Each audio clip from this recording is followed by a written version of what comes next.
전도서 7장에 들어오면 또 다른 주제로 이어집니다. 그죠? 전도서다운 문맥적 표현들이 오늘 7장에 진행이 됩니다. 계속 비교와 대꾸적인 표현을 통해서 치해에 대해서 계속 다양한 측면들을 설명하고 있습니다. 단락을 좀 나누기는 그렇지만 1절부터 12절까지 진행되는 내용을 13, 14절에 결론으로 주고 있습니다. 그렇게 해서 14절까지 한 단락을 그렇게 문단을 나눠볼 수 있습니다. 1절, 2절은 문제제기와 주제예요. 같이 읽습니다. 시작. 좋은 이름이 좋은 기름보다 낫고 죽는 날이 출생하는 날보다 나으며 초상집에 가는 것이 잔치집에 가는 것보다 나으니 모든 사람의 끝이 이와 같이 됨이라. 산자는 이것을 그의 마음에 둘지어다. 양괄식이라고 말하기는 어떤 표층이 좀 다르긴 한데 1절, 2절과 13, 14절은 어떤 양괄적인 어떤 그런 결론을 먼저 때리고 뒤에 영적인 결론을 내고 있습니다. 1절, 2절을 먼저 선언적으로 설명하고 나서 그에 대한 내용을 13절부터 12절까지 진술하고 있어요. 자, 1절, 2절 읽은 것 중에 뭐를 대꾸하고 있는지 한번 보십시다. 자, 뭐가 대꾸되는 것들이 3번 반복돼요. 뭐죠? 좋은 이름, 좋은 기름. 이걸 비교하죠, 그죠? 뭐가 낫다는 거예요? 좋은 이름이 낫다는 거예요. 이름은 명예를 이야기하는 겁니다. 그 사람의 존재를 이야기하는 거고, 기름은 뭐예요? 물질 중에 아주 좋은 거지만, 물질에 좋은 것보다 그 사람의 영혼과 그 존재에 좋은 것이 더 중요하다는 이야기겠죠. 그죠? 두 번째는 뭐예요? 죽는 날하고 출생하는 날. 이렇게. 이름하고 기름의 우열을 설명하는 것이 죽음과 다시 이름과 기름은 물질적인 것과 그 사람의 인격적인 영적인 영역의 차등을 이야기를 하는 거예요. 이해되죠? 그죠? 물질적인 영역 중에 최고 좋은 것이 기름이라고 한다면 영적인 부분은 그 사람의 이름과 존재와 삶을 이야기한다는 거예요. 그러니까 층이 다른 이야기를 한 겁니다. 물질 세계에서 이거보다 저거보다 낫다는 그런 표현이 이제 아닌 거죠. 자, 그렇다면 죽는 날과 출생하는 똑같은 인생의 삶의 생애 주기의 처음과 끝을 짚어줬어요. 그러면 이 두 가지는 앞에 있는 비교하고 같은 연결성이 있어요. 뭐하고 연결되는 거예요? 좋은 이름이 뭐하고 연결돼요? 죽는 날과 연결되는 겁니다. 좋은 기름은 출생하는 날하고 연결되는 거예요. 그러면 죽음이라는 것은 뭐를 생각하게 하고 탄생이라는 것은 뭐를 생각나게 하는 거예요?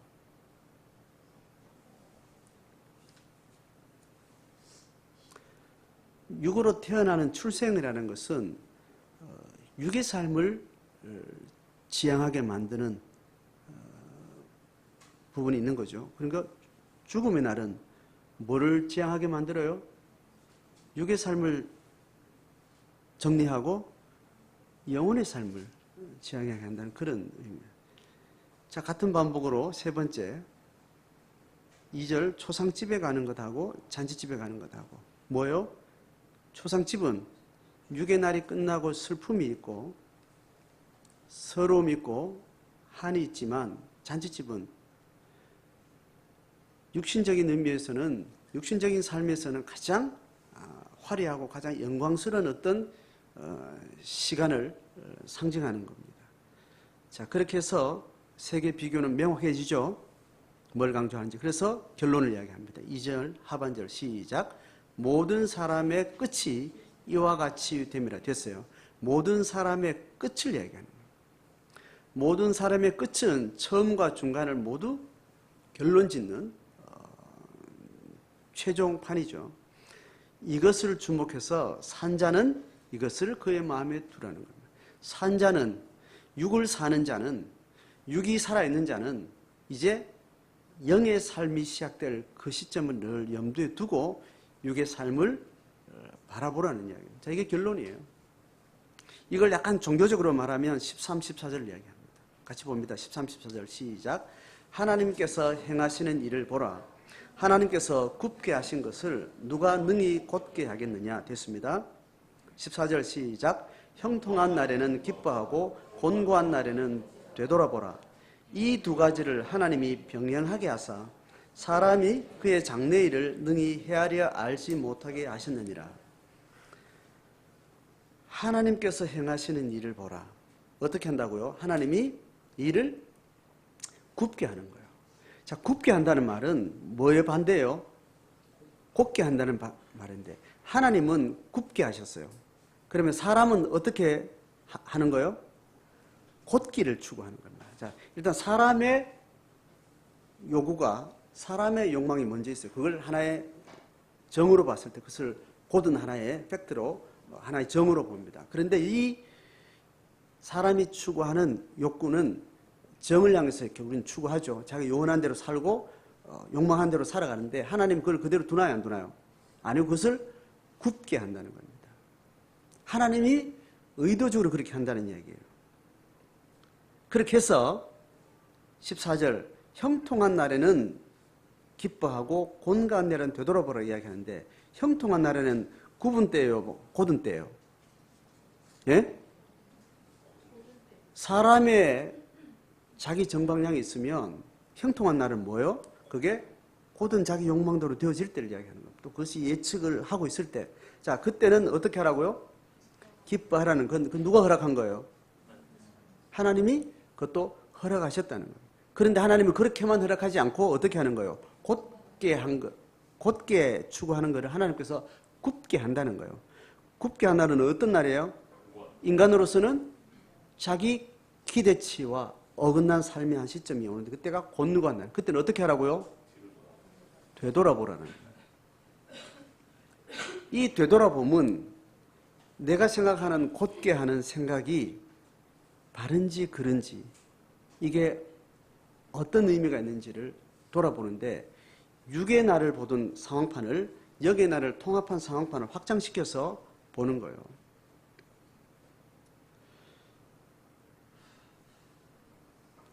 육의 날을 우리가 계속 보잖아요. 그죠? 곧은 어떤 상을 바라보게 하다가 그게 어느 날 굽은 것으로 딱 됐을 때 그것을 죽음의 날을 연장해서 확대해서 이걸 다시 되돌아보는 거예요. 이해되죠?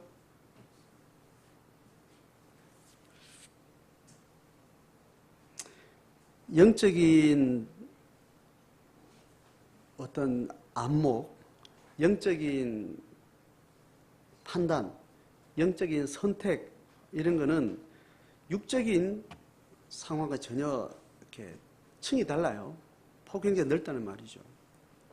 오늘 이 내용은 육의 날을 생각하는 아주 그 디테일을 항상 전도자의 마음, 지혜자의 마음으로 해석하고 판단하고 그것을 통합해낼 수 있는 그 힘은 영적인 통찰력을 기반으로 그것을 다시 띄워볼 때 그것이 새롭게 이제 판단된다는 거죠. 그래서 지금 읽고 있는 책이 어떻게 죽을 것인가라는 책도 있고 다른 셀에서는 내면 세계의 질서와 영적 성장 이제 그 책을 읽고 있는데 거기에 이제 영적 통찰에 대한 예를 하나 드는 게 있는데 잠수함을 운행하는데 잠수함 운행하는 가장 중요한 공간이 어디냐 하면 조종실이에요. 조종실. 상황실이 일반 군대에서 말하는 작전 상황실. 작전 상황실은 그 넓은 전장의 모든 것을 한 상황판에 두고 전체적으로 통합적으로 보고 판단하고 결정해서 이 전투를 승리하기 위한 아주 중요한 공간이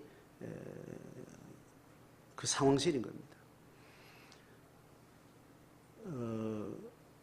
그런 의미에서 신앙은 어떤 기도의 영역이나 공동체가 함께하는 영역들은 가장 중요한 상황실에 이렇게 집중하는 시간과 공간이에요.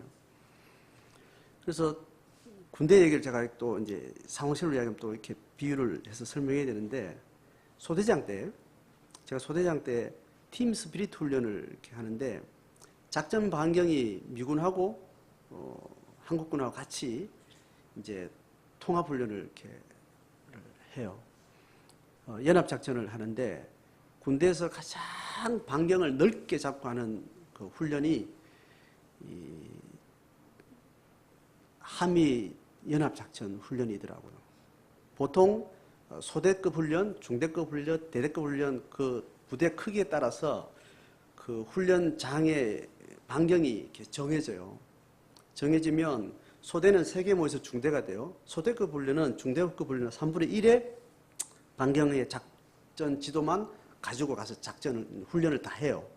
중대는 소대급 훈련에 3개가 모여가지고 소대 3개 합쳐서 이제 진격해 가면 정상이 있는 그 산봉우리를 두고 큰 지도를 가지고 이제 중대급 훈련을 해요.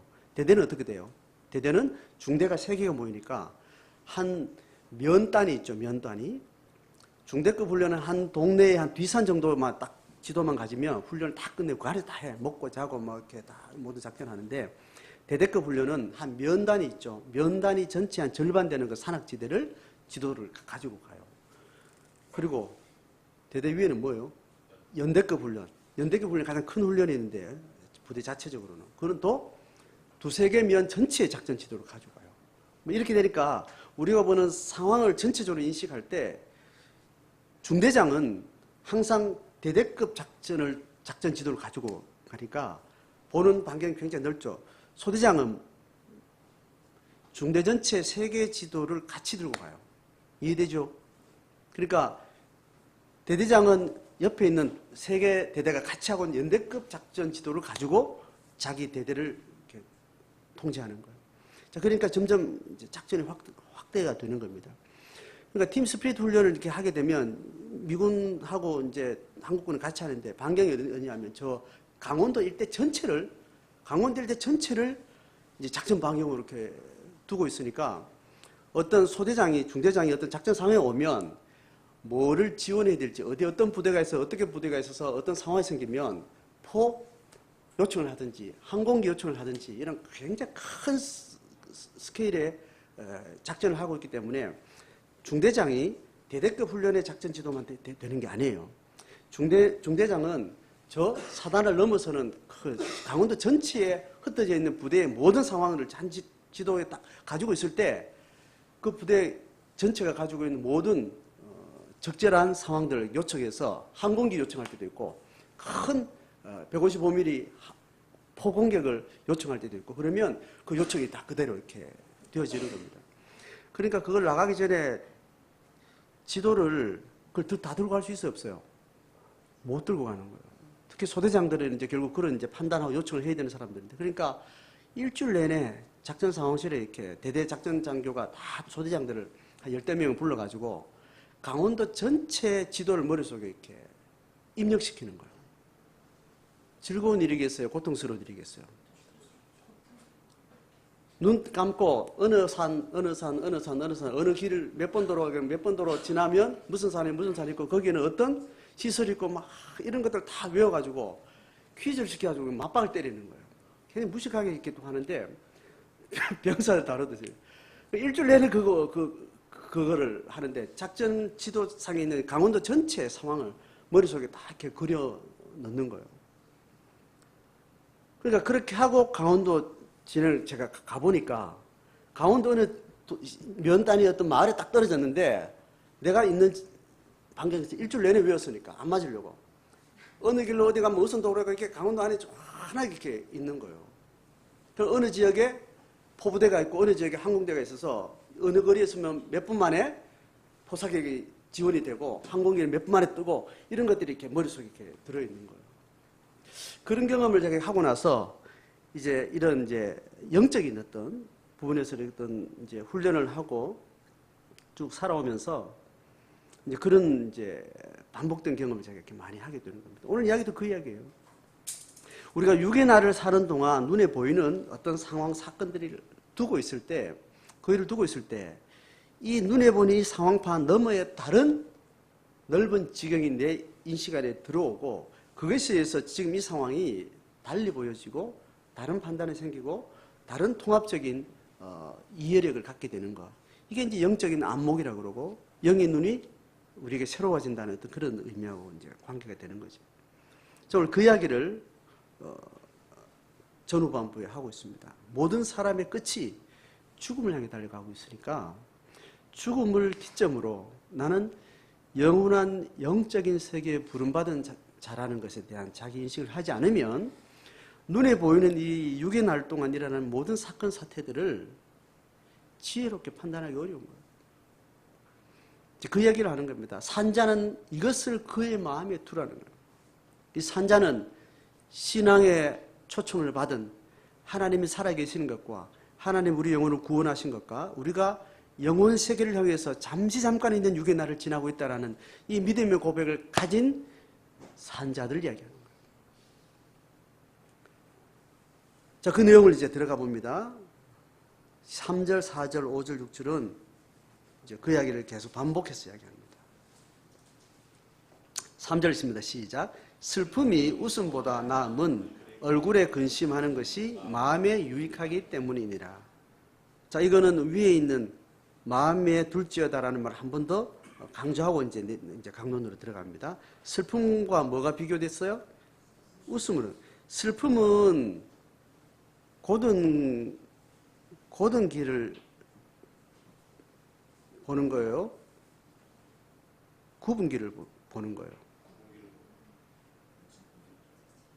슬픔은 고든 길이에요? 굽은 길이에요? 아주 쉬운 질문인데 생각을 안 하고 따라오면 그냥 멍하게 있게 됩니다. 웃음은 굽은 길을 보는 거예요? 고든 길을 보는 거예요? 고든 길을 지향하는 것이 사람의 정한 방향이라고 그랬습니다. 그죠? 사람이 자기 원대로 되면 고든 길을 고든 대로 잘 가게 되면 웃음을 갖게 되죠. 그죠? 슬픔은 뭐예요? 그 고든 길이 어느 날 굽은 사건으로 만나졌을 때 그렇게 되는 일이죠. 얼굴에 근심하는 것이 뭐에 유익을 준다는 거예요? 마음의 유익을 주기 때문이에요. 마음의 유익을 주기 때문이에요. 신앙을 가진 사람은 신앙을 산다는 것은 믿음을 가진 삶을 살아간다는 것은 육의 상황에서 어떤 예기치 않은 상황, 문제가 생겼을 때 그 문제를 해결하는 육의 상황으로 뭔가를 이렇게 고민하는 사람이 아니에요. 그거는 그 이후에 결과적인 어떤 것으로 그렇게 될 수 있지. 먼저 뭘 보는가 하면 영적인 사태를 먼저 보는 겁니다. 오늘 얼굴에 근심하는 것이 마음에 유익하기 때문이라는 거예요. 영적으로 유익한 것을 고민하기 때문이라는 겁니다. 자, 그래서 4절, 5절, 6절 반복됩니다. 4절, 5절 시작. 지혜자의 마음은 초상집에 있되 우매자의 마음은 혼인집에 있느니라. 초상집은 슬픔과 관계되어 있어요. 얼굴에 근심하게 되면 자기 영혼을 인식하게 된다는 겁니다. 그런데 혼인집에 가면 웃음이 있는 곳이죠. 여기는 영혼을 통찰할 자극을 받지 못한다는 겁니다. 그 다음에 5절. 지혜로운 사람의 책망을 듣는 것은 우매한 자들의 노래를 듣는 것보다 낫다는 거예요. 우매한 자들의 노래는 웃음과 관계되죠. 그리고 혼인집과 관계되는 겁니다. 지혜로운 사람은 지혜자의 마음을 가진 초상집에 있는 그 마음을 이야기하는 겁니다. 그러니까 지혜로운 사람의 책망을 듣는다는 것은 결국은 지혜의 주 근거는 뿌리는 성령과 관계되는 겁니다. 우리 신앙으로 진지 적용에 들어오면 초상집과 슬픔과 책망은 결국 성령이 우리로 하여금 어떤 영적인 것을 통찰하게 하는 그 기점이 되는 거예요. 자, 그래서 6절 보세요. 우매한 자의 웃음소리는, 우매한 자는 노래를 한다 그랬죠. 웃음소리는 솥 밑에서 가시나무가 타는 소리 같으니 이것도 헛되니라. 솥을 이제 걸어놓고 불을 떼는데 솥을 끓여야 되잖아요. 그죠? 그러면 어떤 불이 있어야 돼요? 장작불이.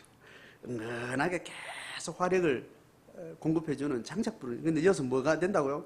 가시나무 확 타고 금방 꺼져버리는 그런 것이 우매자의 웃음소리가 그거 같다라는 거예요. 영혼을 지향하는 사람은 이렇게 가벼운 우매자의 웃음소리로 삶을 이어가지 않는다는 이야기인 거죠. 자, 요까지 내용은 뭐 개념적으로 이제 이해가 됐습니다. 자, 또 다른 이야기를 조금 더 구체적인 이야기를 이제 7절부터 해요. 이제 지혜자와 우매자라는 것으로 이제 하나의 이제 고정된 개념을 설정했습니다. 그 전에 뭐 좋은 이름, 좋은 기름, 죽는 날, 뭐 출생하는 날, 또 웃음, 슬픔, 초상집, 혼인집, 책망과 노래 이렇게 반복해 가다가 이제 이거를 지혜로운 마음과 우매자의 마음 이것으로 이렇게 개념을 잡았습니다. 자, 보세요. 7절 같이 읽습니다. 시작. 탐욕이 지혜자를 우매하게 하고 뇌물이 사람의 명철을 망하게 하느니라.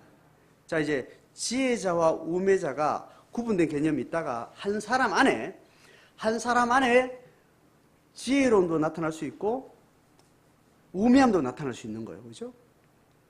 우리는 우매함을 선택하지 않고 지혜를 선택하고 우매함에 버려졌던 자들이 지혜로 부름받은 사람들이에요. 그래서 우리 안에 있는 우매함을 계속해서 벗어버리고 우리 안에 있는 성령의 지혜와 예수의 성품과 영적인 길을 향해서 우리가 계속 삶을 확장시켜 가는 게 우리의 부름의 길이라는 거예요.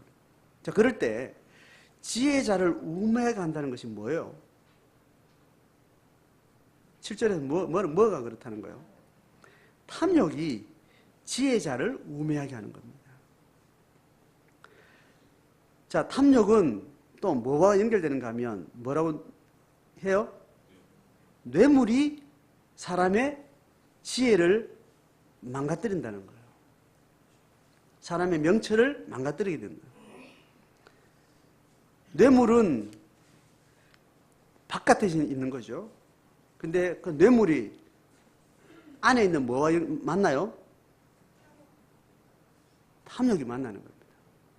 그러니까 우리를 우매하게 만드는 것이 밖에서도 동기가 되고 안에서도 동기가 되는 거예요. 밖에 있는 뇌물이 안에 있는 탐욕을 만나서 하나의 사건을 만드는 겁니다. 그죠? 뇌물이 산처럼 쌓여도 탐욕이 그를 차단해내면 밖에 있는 산같이 쌓인 뇌물이 우리에게 아무 영향을 주지 않습니다. 그렇죠? 밖에 있는 접시물도 내 안에 탐욕과 만나면 접시물은 우리의 영혼을 망하게도 하는 거예요. 우리의 우매함이 지혜로움을 망가뜨리는 우매함이 어떻게 작동하는가 하면 밖에서도 요인도 안에서 요인도 이것이 같이 움직인다는 거예요. 안의 것을 통제해내고 밖의 것을 경계할 수 있는 통합된 시각을 가져야 되는 겁니다. 그래서 어리석은 사람은 안에 있는 것만 계속해서 관리를 잘하면 다 될 줄로 생각하는 거예요. 또 반대는 뭐예요? 밖의 것만 잘 관리하면 다 될 것이라고 생각하는 겁니다. 둘 중에 하나가 경계가 이루어지고 하나가 통제가 되면 우매함 사건이 일어나지 않게 되겠죠. 두 개 다를 볼 수 있어야 됩니다. 그래서 안의 것을 통제해야 될지 밖의 것을 경계해야 될지 사건마다 적용해야 될 포인트는 또 다를 수 있는 겁니다. 그죠?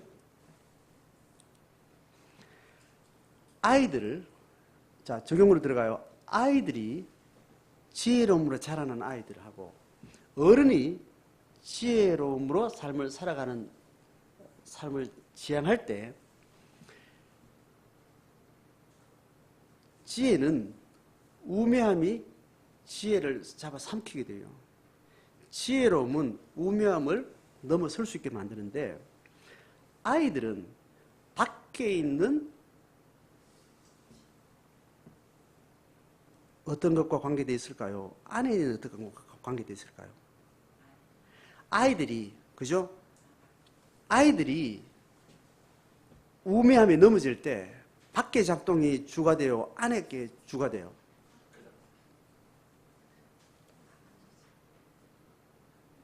분명히 답이 있는 걸 내가 묻는 거예요. 생각을 잘 하셔야 돼요. 어른하고 비교하는 겁니다. 지금 보니까. 어른은 밖에 있는 게 주가 돼요? 안에 있는 것이 주가 돼요? 뭐를 잘 주목해서 관리를 해야 우매함에 넘어지지 않느냐는. 자, 그럼 다시 묻습니다. 두 개 비교했기 때문에 아이들이 지혜로움을 놓치고 우매함으로 넘어질 때는 밖의 것이 많이 움직여요? 안의 것이 많이 작동해요? 어디를 잘 통제를 해야 혹은 경계를 해야 아이들의 우매함을 막고 지혜로움으로 갈 수 있게 할까요? 에? 어른과 비교, 물론 양쪽 다 연관이 있는데 어른과 비교해서 내가 설명하는 거 어디에 무게가 더 있겠냐고. 아이들이 넘어졌을 때, 우매함으로 넘어졌을 때 안과 밖의 것이 어느 게 더 작동이 많겠냐고요. 에? 아이들은 밖의 것을 통제해 줘야 됩니다. 밖의 것은 다른 사람이 어느 정도 개입을 많이 할 수 있는 거예요. 맞죠? 다른 사람이 개입을 많이 할 수 있는 게 밖의 거고, 안의 것은 물론 다른 사람이 개입할 수 있지만 결국은 자기 안에 있는 힘으로 해야 되는 일이에요. 그죠? 아이들이 지혜롭게 살아내고 지혜롭게 살아갈 수 있도록 지도하는 것은 밖의 것을 잘 통제해야 돼요. 자, 밖의 것과 안의 것이 뭘 만든다 그랬어요? 우매함을 만드는데 밖에 있는 뇌물이 어떤 사태가 내 안에 있는 탐욕을 계속 자극을 하는 거예요. 아이 스스로 자기 탐욕을 통제할 수 있는 힘이 아이들은 약한 거예요. 그죠? 그래서 아이들은 안에 있는 것을 훈련하고 안에 있는 걸 가르쳐야 되는데 이 가르침을 잘 하기 위해서 뭘 경계해 줘야 되냐면 밖에 있는 뭐요? 뇌물, 밖에 있는 사태들을 잘 관리해 줘야 됩니다. 그래서 초등학교 반경 안에는 뭐를 허가를 안 해줍니까? 유흥시설을 통제를 하는 거예요. 그죠? 그 사회가 다음 세의 아이들을 잘 준비시키고 잘 보호하고 그들의 역량을 최대한 잘 키워내는 사회는 아이들의 삶의 환경에 밖에 있는 것들을 아주 조밀조밀하게 아주 촘촘하게 통제하고 그것을 관리를 해내요. 그렇죠, 그죠? 우리나라 사회는 이런 측면에서 볼 때 잘하고 있어, 못하고 있어요. 외국하고. 이게 안 되는 이유가 나라가 생각이 없어 그런 게 아니고 땅이 너무 좁아. 도시가 너무 작은데 사람들이 너무 빡빡한 거예요. 어째 경제가 돌아가려면 어떤 가게도 써야 되는데 아이들을 보호해야 되는 그런 스페이스가 없는 거예요. 그러니까 땅 넓은 미국 같은 데는 아예 차 타고 30분을 달려가야 술 마시는 데가 있다 그러잖아요. 시골 이야기입니다. 시골. 적어도. 한 도시 안에, 한 마을 안에 온갖 용시 어른들이 누리는 향락 문화하고 아이들 교육 현장에 다 같이 붙어있는 이런 현실이 우리 아이들한테 너무 위험한 거죠.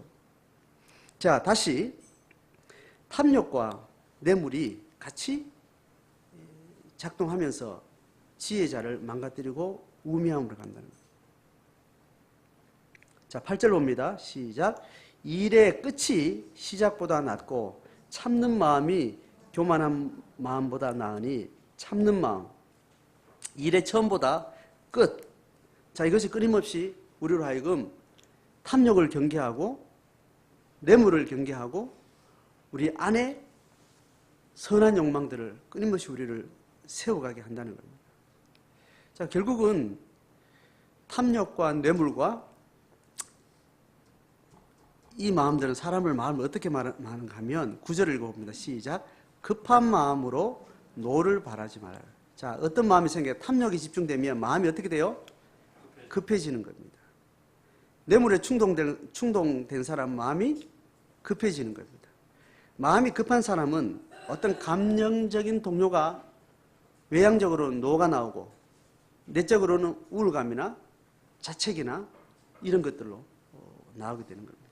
감정의 부정적인 어떤 기제들이 끊임없이 일어나는 것들은 대부분 좁은 시안에 갇혀서 안에 있는 탐욕과 외적인 유혹들이 계속 우리를 충동할 때 인생의 구분기를 견뎌내지 못하는 거예요. 구분기를 보고 멀찍이 띄워놓고 구분기를 넓게 이렇게 볼 수 있는 그런 시간이 없고 그런 안목이 없는 사람은 계속 쫓기게 되면서 마음에 분노가 일어나고 혹은 마음에 우울감이 나타나는 이런 정신적인 질병들이 계속 생겨나는 거죠. 자, 그래서 옛날이 오늘보다 나은 것이 어찌미냐? 옛날이 오늘보다 낫다는 것은 오늘하고 지금 뭐를 비교하는 거예요? 옛날하고 비교해서 오늘의 구분 현실을 자꾸 비관하는 겁니다. 왜 이런지. 그걸 통찰해서 이해해낼 수 있는 힘이 없기 때문에 그걸 왜 그런지 자꾸 그런 질문 속에 빠져드는 거죠. 그 불만이 되어지고 그다음 다른 어떤 욕구로 다시 변질되어지는 이게 지혜가 아니라는 거예요. 자, 마지막 11절 12절은 지혜는 유산같이 아름답고 12절 지혜의 그늘 아래 있으면 돈의 그늘 아래 있으면 같으나 지혜에 관한 지식이 유익한데 그걸 뭐 때문에 그렇다는 거예요? 지혜가 그 지혜에 있는 자를 살리기 때문이다. 우리의 생명을 계속 고양시켜 나가는 힘이 우리의 지혜 안에 있기 때문에 그렇다는 겁니다.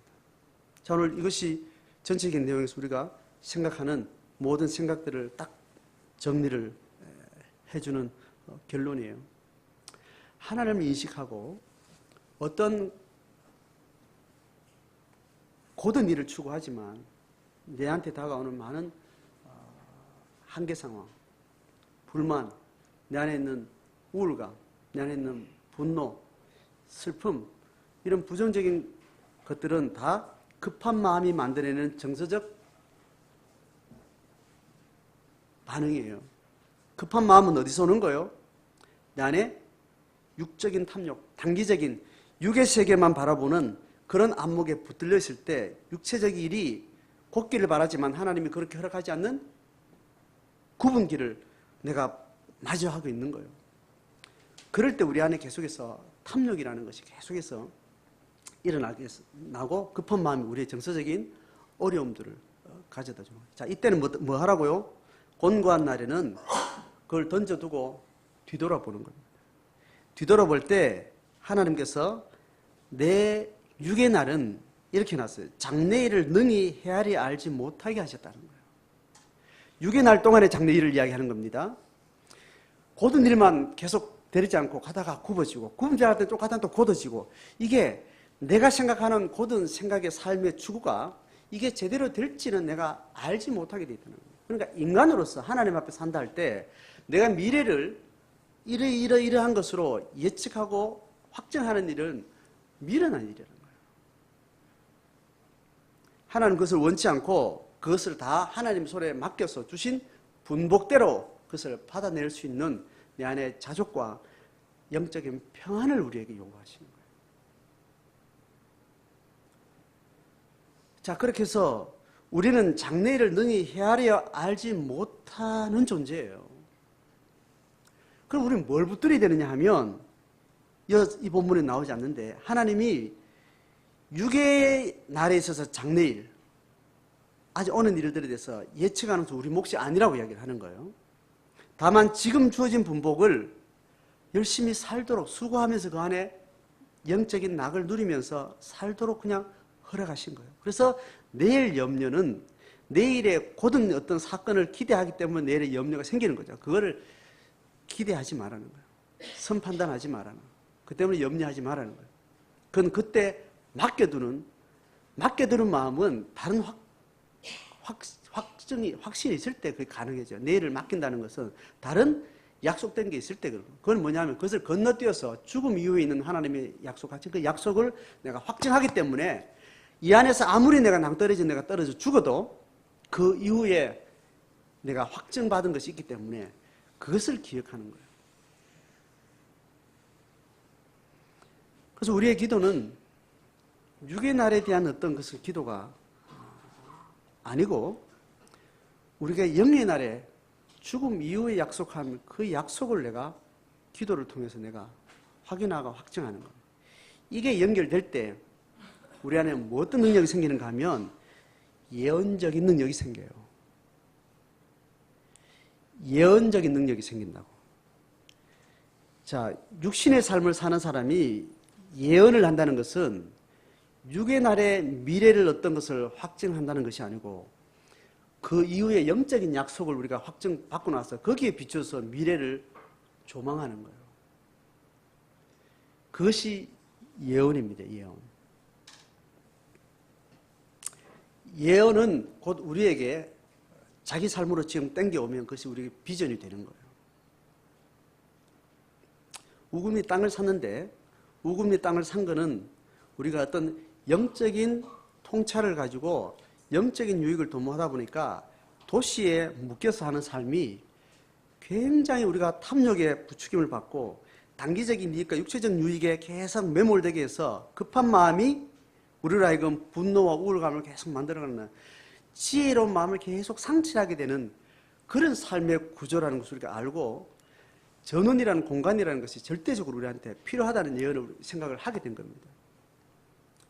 그리고 지금 이 도시 생활에서 우리가 가지게 되는 예측되는 많은 부정적인 어두움들을 넘어서려고 생각을 하다 보니까 전원이라는 공간의 필요성을 우리가 알게 된 거예요. 그래서 그것을 우리는 생각하고 그것을 생각하고 우리가 추구하는 것은 도대체 뭔가? 그렇게 하면서 지금 우리가 미래에 우리가 육적으로 어떤 이익을 추구하는 것 말고 영적인 약속에 의해서 우리의 미래가 규정되는 것은 뭐냐 하면 너희들은 하나님의 자녀들이고 세상의 어둠의 사람들을 섬길 수 있는 사람들이고 그런 창조성을 너희들에게 내가 성령을 통해서 준다. 이게 하나님 우리에게 준 약속이에요. 그 약속에 따라서 우리에게 예측되는 미래에 대한 도시 생활은 전원 생활과 통합된 어떤 환경에서 아이들을 키우지 않으면 도시 생활의 이 문명의 이 사악한 것들이 아이들의 영혼을 좀먹기 때문에 이 삶의 반경을 넓게 해야 된다는 지혜가 우리가 생긴 거예요. 그래서 우리가 넓은 반경 안에서 우리가 자녀들을 키워낼 수 있는 환경을 우리가 준비하자. 이게 우리가 예언을 가진 사람, 예언적 능력을 가진 사람의 지혜가 자기 소명으로 지금 이 상황을 우리가 받은 거예요. 마을 공동체, 생활 공동체를 하자는 것은 각계전투 플레이하니까 다 세상의 탐욕과 뇌물 앞에 계속적인 충동을 받게 되는 거예요. 오늘 예배에 오면 날씨가 시원하고 너무 좋잖아요. 일주일 동안 그 답답한 것이 어디 있었는가 싶을 정도로 아유 진짜 살겠다. 일주일 내내 이게 뭐 호흡이 힘들 정도로 더웠는데 이렇게 오면 너무 좋은 거예요. 너무 좋은 나는 찬양이나 기도나 말씀 다 마음이 예스 오케이 다 예스 됐는데 이 문 밖을 나가자마자 우리는 탐욕과 뇌물의 작동 속에 우리는 길을 못 펴는 겁니다. 이렇게 각계전투를 해가지고는 절대로 우리가 고백하고 인식하고 내 속에 받아들인 진리가 삶 속에 이게 사건 사고로 어떤 사건의 사태로 삶의 어떤 열매로 한 발짝도 나가는 것이 한계가 있는 거예요. 그래서 우리가 생활 공동체를 모여야 된다. 같이 뭔가 삶을 만들어가지 않으면 이 고백이 하늘을 찔러도 우리 한 걸음을 못 나가게 한다. 이 통찰이 우리 속에 생겨서 그래 우리의 개인성, 개인의 자유를 통제하는 것 같지만 사실 우리의 영적인 힘을 훨씬 힘있게 세워가는 어떤 자기 개인 욕망을 계속 통제할 수 있는 그런 관계적 거리를 우리가 만들어야 되겠다. 그런 라이프 스타일을 만들고 그런 생활 구조를 만드는 것이 아니면 이 시대에 엄청난 뇌물의 작동들이 우리의 탐욕을 끊임없이 지배한다는 거예요. 그런 예언적인 능력을 통찰을 가지고 우리가 그 소명을 지금 추구하는 거예요. 실례를 제가 설명했습니다. 이것이 꼭 공동체 안에서 일어나는 일이기도 하지만 가정을 바라볼 때 가정이 자식들이 잘 돼가지고 각각 성공하고 연봉 많게 다 집에서 뿔뿔이 잘 사는 게 잘 키웠다고 생각했는데 그래서 노후를 애들 잘 띄워보내고 결혼도 잘했고 뭐 사회 다 괜찮고 그렇게 이제 띄워보냈는데 노후를 잘 살다 보니까 들려오는 자식들의 삶의 소식 들어보면 둘이 못 살겠다 그러고 사업 부도 났다 그러고 애가 지금 뭐 잘못됐다 그러고 들려오는 소식들이 너무너무 험한 너무 첫 출발을 가정들 잘 했는데 그 가정들이 두 가정이면 두 가정, 세 가정, 네 가정, 네 가정, 자녀들의 가정마다 들려오는 소식들이 너무너무 힘고 곤고한 겁니다. 그래서 핵가족으로 만들어 놓은 이 사회, 도시 문명이 계속해서 사람을 행복하게 만드는 것이 아니고 결국은 영혼을 좀먹더라는 거예요. 그래서 우리가 대가족을 다시 회복하고 복원하는 것, 이것이 한 세대가 다음 세대와 연계해서 주어진 분복을 점점 하나님 앞에 확장해 나가는 지혜임을 깨닫고, 우리는 핵가족으로 가지 말고 대가족으로, 가문과 가문이 그렇게 세대를 이어가는 그런 대가족으로서 한 세대의 성공이 다음 세대에 이어질 수 있는 그런 삶으로 우리가 회복되어야 되겠다. 이런 발상이 도시 문명이 우리 인생을 어떻게 망가뜨리는가를 깊이 통찰하면서 세대는 흩어지면 안 되고 세대는 모여야 되는구나. 한 가치를 추구했던 한 세대가 그 가치를 자녀에게 잘 전수했다면 그것은 모여서 살아야, 대가족을 이루어야 이 지혜로움을 우리가 잃어버리지 않겠구나. 이런 가정의 소명을 우리가 갖게 되는 거예요. 여러분, 교회가 공동체를 지향한다는 것, 교회가 생활 공동체를 지향한다는 것은 각 가정의 구도로 보면 핵가족으로 살지 않고 대가족으로 사는 방법과 연결됩니다. 자, 이런 의미에서 오늘 우리에게 주는 지혜가, 하나님은 우리를 미래를 예측할 수 없도록 우리의 길을 곧게 했다가 굽게 했다가 곧게 했다가 굽게 했다, 이렇게 해서 우리로 하여금 영적인 통찰을 가지고 예언적 능력을 가지고 살아갈 수 있도록 우리에게 가르치는 겁니다. 자, 오늘 뒤에 부분에 설명한 것은 오늘 여기서 본문에서 말하는 것을 넘어서는 연장선 이야기를 제가 좀 연결했습니다.